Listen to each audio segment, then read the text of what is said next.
The Emperor of Mankind is the ultimate deadbeat dad of the galaxy, literally and figuratively.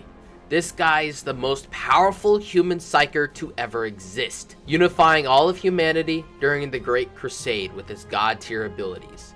But now he's stuck in a glorified space chair on life support. Imagine trying to run an entire galactic empire from a hospital bed for over 10,000 years. That's the Emperor's life in a nutshell. He's more a vegetable now than a ruler, yet he's still the only thing keeping the Imperium from imploding.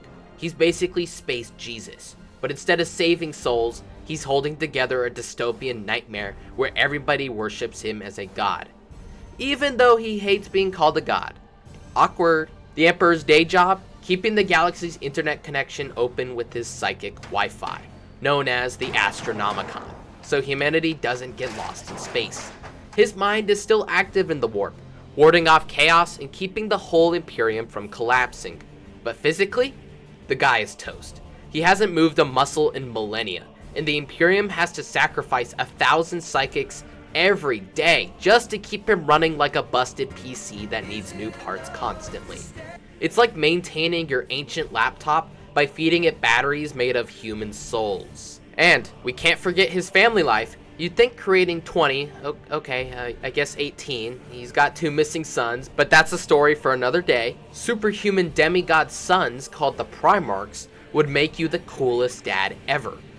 But nah, the Emperor ghosted them to go work on his secret projects, and surprise, surprise, half of them ended up rebelling and starting a galaxy-wide civil war, known as the Horus Heresy. His favorite son, Horus, committed a heresy. He led the charge, and dear old dad had to drag himself off the throne for the first time in forever to smack him down personally. The price? He ends up mortally wounded and tied to his throne permanently. Family reunions in 40k are always a disaster. So now the Emperor sits in the eternal timeout chair while the Imperium is constantly falling apart. He watches in psychic horror as humanity worships him like the god he never wanted to be. If he ever did wake up, he'd probably wonder how things went from rational, enlightened empire to religious fanatics burning heretics at the stake for fun. Honestly, if he wasn't so busy holding back the forces of chaos, he'd likely die again just from the sheer frustration. And that's it for today's Grimdank episode. If you liked it, then I highly suggest hitting that like and subscribe button, or else you and your family may or may not be getting turned into chaos spawns. Bye bye now.